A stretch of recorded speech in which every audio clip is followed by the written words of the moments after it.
Hello students, Bhagalpur ITI YouTube channel में आप सभी का स्वागत है। आज का ये क्लास मैकेनिक डीजल के लिए है। मैकेनिक डीजल का एक टॉपिक है जो कि इलेक्ट्रिकल से रिलेटेड है, जिसका नाम है इलेक्ट्रिकल एंड इलेक्ट्रॉनिक्स चैप्टर है। ये चैप्टर नंबर 4। अगर आप निमी मॉक टेस्ट खोलेंगे तो निमी मॉक टेस्ट में ट्रेड थ्योरी में आपको मिलेगा चौथा नंबर चैप्टर में इलेक्ट्रिकल एंड इलेक्ट्रॉनिक्स। तो इलेक्ट्रिकल एंड इलेक्ट्रॉनिक्स का हम लोग क्वेश्चन करेंगे। आप लोगों को पता है कि सारा क्वेश्चन निमी मॉक टेस्ट से ही पूछा जाता है। आप लोग भी जब फाइनल एग्जाम देंगे तो आपको इसी से जो है इसी 11 चैप्टर से ट्रेड थ्योरी में क्वेश्चन मिलेगा। 38 क्वेश्चन आपको इसी से मिलेगा। तो हो सकता है कि ये जो 4th नंबर चैप्टर, इससे 2-3 क्वेश्चन आपको आ ही जाए। तो हम लोग एक एक क्वेश्चन को देखते हैं, उसका आंसर क्या होगा, उसका एक्सप्लेनेशन देखेंगे कि कैसे हुआ इसका आंसर। कुछ कुछ क्वेश्चन आपको इसमें जो है याद भी करना होगा, डायरेक्ट उसका आंसर ही याद रखना होगा। कुछ कुछ क्वेश्चन को बनाना भी होगा और कुछ कुछ क्वेश्चन को समझ करके ही बनाना होगा, और कुछ क्वेश्चन का डायरेक्ट आंसर आपको याद रखना होगा। ओके, तो चलिए हम लोग स्टार्ट करते हैं ये वाला टॉपिक। जैसे कि देखिए यहाँ पे क्या है क्वेश्चन, बैटरी की एम्पियर घंटे की रेटिंग 5 एम्पियर और 20 घंटे की अवधि प्रदान करती है। ये क्वेश्चन आपको समझने में थोड़ा सा दिक्कत दे रहा होगा, तो हम इसको थोड़ा सा पहले समझा देते हैं आप लोग को। ये सीधा कह रहा है कि कोई बैटरी है जो कि 20 घंटा तक चलता है और 5 एम्पियर दे रहा है। 20 घंटा तक चलता है, 5 एम्पियर दे रहा है, तो एम्पियर आवर का रेटिंग बताइए। एम्पियर घंटा, हम लोग को पता है कि बैटरी का जो क्षमता होता है वो जो है हम लोग AH में मापते हैं, एम्पियर आवर, ठीक है, एम्पियर घंटा में मापते हैं। तो इसका क्षमता जो होता है, अगर हम बात करें इसका क्षमता का, तो ये क्षमता जो होता है वो AH में मापा जाता है। A for ampere, H for hour, घंटा। तो कितना है हमारे पास एम्पियर? एम्पियर है हमारे पास 5, आवर घंटा कितना है 20, तो 20 पंचे 100 AH। हुआ कि नहीं हुआ? यानी कि इसका आंसर क्या हो गया, 100 AH है। ओके, तो ऑप्शन नंबर मेरा बी आंसर होगा। क्लियर है? चलिए इसको देख लेते हैं हम लोग लगा के भी। Option number B is the right answer. Okay, चलिए नेक्स्ट क्वेश्चन की ओर। देखिए, ये तो हम रिकॉर्डेड है क्लास। अगर आपको किसी भी क्वेश्चन में डाउट होगा तो आप कमेंट बॉक्स में कमेंट करेंगे और पूछेंगे भी डाउट को, ठीक है। जहां तक कोशिश होगा हम समझाएंगे सारे क्वेश्चन को। कुछ क्वेश्चन आपको डायरेक्ट याद रखना है, कुछ क्वेश्चन न्यूमेरिकल पार्ट अभी जैसे था उसको बनाएंगे, कुछ जो थ्योरी समझने वाला होगा हम उसको समझेंगे भी, ठीक। तो नेक्स्ट क्वेश्चन देखते हैं। कौन सा पदार्थ इलेक्ट्रॉन के प्रवाह का विरोध करता है? विरोध करता है मतलब वो इलेक्ट्रॉन को नहीं जाने दे रहा है, इसका मतलब करंट को नहीं जाने दे रहा है। चांदी तो जाने देता है, सोना जाने देता है, तांबा जाने देता है, तो क्या हो गया आंसर इसका? कांच, ग्लास। बी नंबर ऑप्शन इसका सही आंसर होगा। सब कोई को समझ में आ रहा होगा, कोई ज्यादा भारी क्वेश्चन नहीं है। नेक्स्ट क्वेश्चन, वाहन फ्लैशर इकाई में किस प्रकार के अवरोधक का उपयोग किया जाता है? ये आपको याद रखना होगा। ओके, ये आपको याद रखना होगा। व्हीकल का फ्लैशर यूनिट जो होता है उसमें किस टाइप का रेसिस्टर यूज करते हैं? तो option number B, ballast circuit का हम लोग यूज करते हैं। ब्लास्ट रेसिस्टर भी बोलते हैं उसको। आपको यहाँ पर कुछ क्वेश्चन में हिंदी इंग्लिश में दिक्कत होगा, हम उसमें जहां पर भी दिक्कत है हम समझा देंगे। ओके, ये याद रखना है कि फ्लैशर वाला में, फ्लैशर यूनिट के लिए हम लोग बैलास्ट रेसिस्टर का यूज करते हैं। नेक्स्ट क्वेश्चन, किस पदार्थ में कंडक्टर और इंसुलेटर दोनों के गुण होते हैं? अब हम लोग थोड़ा सा यहाँ पर थ्योरी पार्ट को देखते हैं। मेरा कोई भी पदार्थ मटेरियल जो होता है वो 3 तरह का होता है, सबको पता है। चालक, अर्धचालक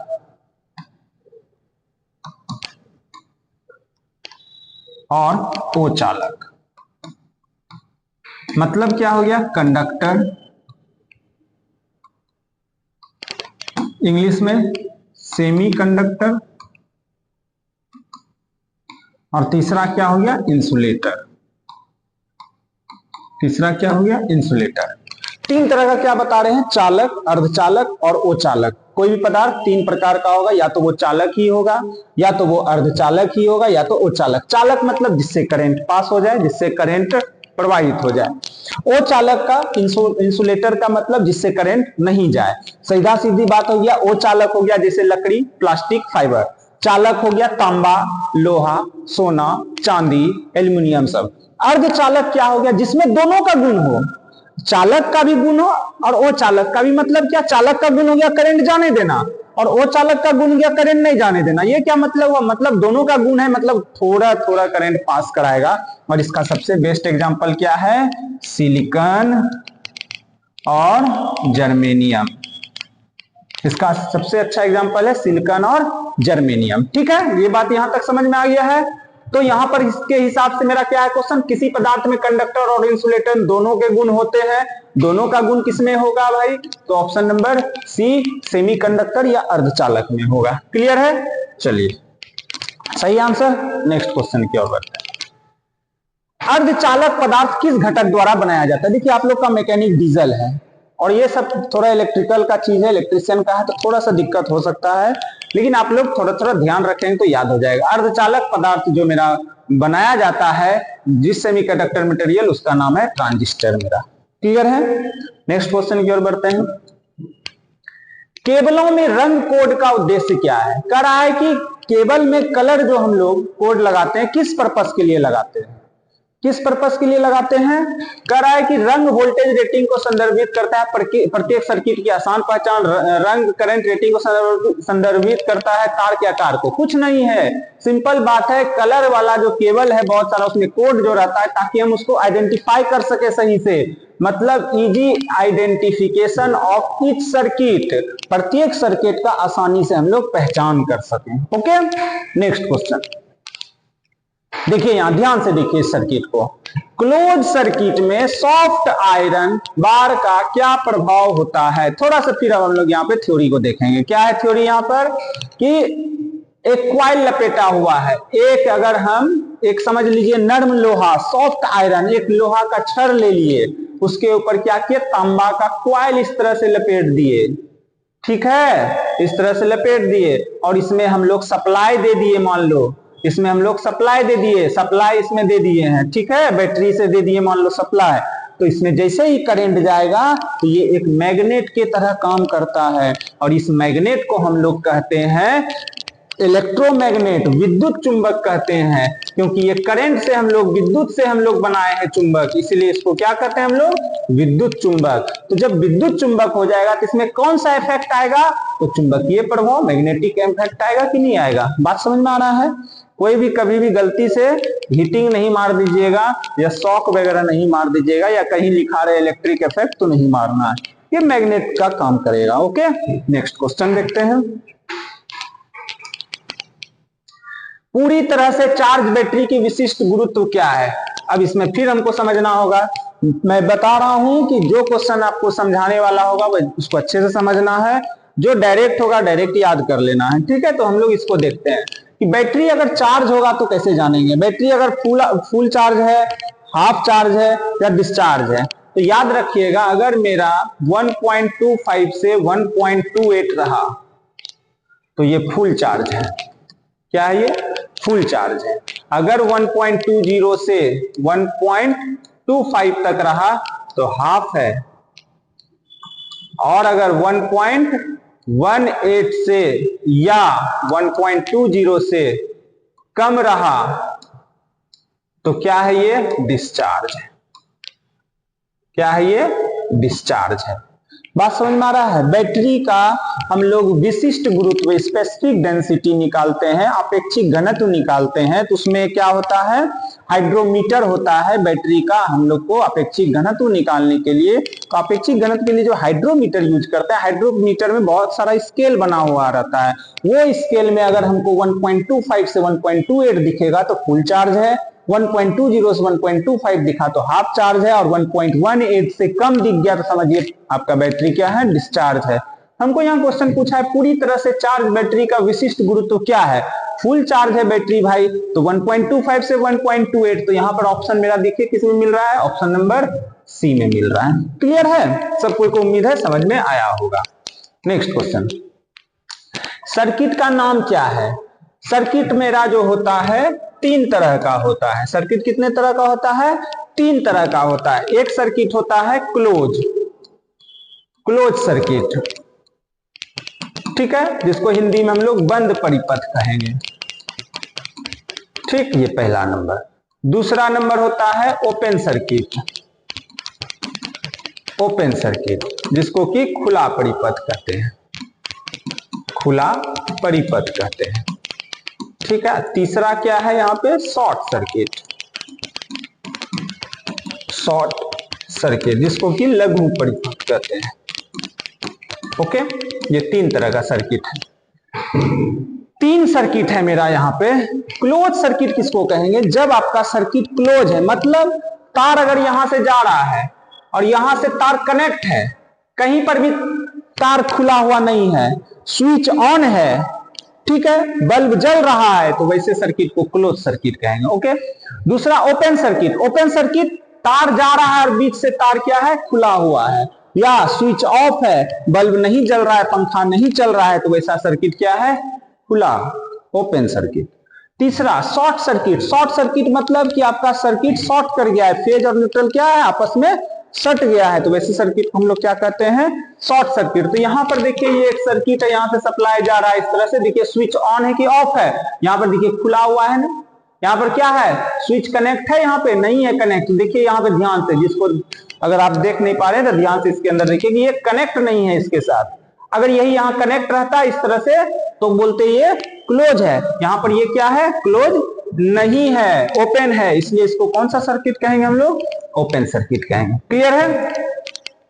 नेक्स्ट क्वेश्चन, कौन सा भाग जुड़ा हुआ है और दबाए गए पुश बटन के हॉर्न सर्किट को पूरा करे। ये थोड़ा सा आप लोग को याद रखना पड़ेगा कि हॉर्न जो सर्किट होता है, हॉर्न जो दबाते हैं हम लोग, उसमें भी कौन सा, पुश बटन वाला। पुश जब करते हैं तो वो एक जो प्लेट रहता है, ग्राउंड प्लेट, वही सर्किट को जैसे ही दबाते हैं तो वो सर्किट को पूरा करता है, तो इसको याद रखना है, ग्राउंड प्लेट होगा इसका आंसर। क्लियर है। नेक्स्ट क्वेश्चन, अब एक लेड एसिड बैटरी में किस अम्ल का उपयोग किया जाता है। लेड एसिड बैटरी जो घर में आपका देखे होंगे, इन्वर्टर के पास जो बैटरी रखा हुआ है 150H 200H का, जिसका भी है ना, घर में बैटरी रखा हुआ बड़ा सा, तो वो जो है उसके अंदर कौन सा एसिड डाला हुआ है, तो उसके अंदर जो एसिड डाला हुआ रहता है वो रहता है मेरा सल्फ्यूरिक एसिड, जिसका फॉर्मूला क्या होता है, H2SO4, जिसको सल्फ्यूरिक एसिड कहते हैं। क्लियर है। ऑप्शन नंबर डी रहता है वो, जिसको इलेक्ट्रोलाइट भी कहते हैं हम लोग। नेक्स्ट क्वेश्चन की ओर बढ़ते हैं, तो इसका आंसर क्या हो गया, सल्फ्यूरिक एसिड। देखिए प्रतिरोध R क्या है, यदि प्रतिरोध R1 और R2 श्रृंखला में है, सीरीज में है। देखिए रेसिस्टेंस, प्रतिरोध को R से लिखते हैं, प्रतिरोध को हम लोग सीरीज में भी जोड़ते हैं, पैरेलल में भी जोड़ते हैं। मतलब सीरीज मतलब क्या हो गया, श्रेणी में भी जोड़ते हैं, और पैरेलल मतलब समानांतर में भी जोड़ते हैं। सीरीज में ऐसे हो गया, सिंपल समझिए, ये हो गया R1 और ये हो गया R2। तो सीरीज में जब जोड़ेंगे तो सिंपल जोड़ हो जाता है R1 प्लस R2। तो यहां पर के हिसाब से क्या हो गया, ये वाला ऑप्शन। अगर यही पैरेलल रहता, पैरेलल मतलब एक इस तरह से, ठीक है, अगर ये पैरेलल रहता, ये है R1 और ये है R2, तो क्या हो जाता, ये इस तरह से होता है 1/R1 प्लस 1/R2। ये सीरीज का हो गया और ये क्या हो गया, पैरेलल का। तो सीरीज में सिंपल जोड़ है, पैरेलल में बटा करके जोड़ देते हैं, तो ऑप्शन नंबर ए हो गया राइट आंसर। चलिए नेक्स्ट क्वेश्चन, ठीक। करा यह क्या निर्धारित करता है कि कोई सामग्री कंडक्टर, इंसुलेटर या अर्धचालक है। हाँ, बहुत अच्छा क्वेश्चन है। ये कैसे पता चलेगा कि कोई जो है इंसुलेटर है, यानी कि वो चालक है, अर्धचालक है या चालक है, तो उसके कैसे पता करेंगे कि प्रोटॉन से पता चलेगा कि इलेक्ट्रॉन से कि न्यूट्रॉन से कि वैलेंस इलेक्ट्रॉन से। तो पता चलता है हम लोग को वैलेंस इलेक्ट्रॉन से। बाहरी कक्षा में आपका जो इलेक्ट्रॉन है वो कितना इलेक्ट्रॉन है उसी से पता चलता है। क्लियर हो गया। तो बाहरी कक्षा में कितना इलेक्ट्रॉन है उससे आप पता करेंगे, तो वैलेंस इलेक्ट्रॉन से पता करते हैं हम लोग कंडक्टर है या इंसुलेटर है या सेमीकंडक्टर है। डिस्चार्ज के दौरान बैटरी का ऊर्जा रूपांतरण क्या है। फिर से समझिए इस क्वेश्चन को। क्या है कि अगर कोई बैटरी है, बैटरी में दो कंडीशन हो रहा है। मान लीजिए एक बैटरी है, ये है मेरा बैटरी का टर्मिनल, यहां से सप्लाई ले रहे हैं या टूटा लगा करके इस तरह से दे रहे हैं।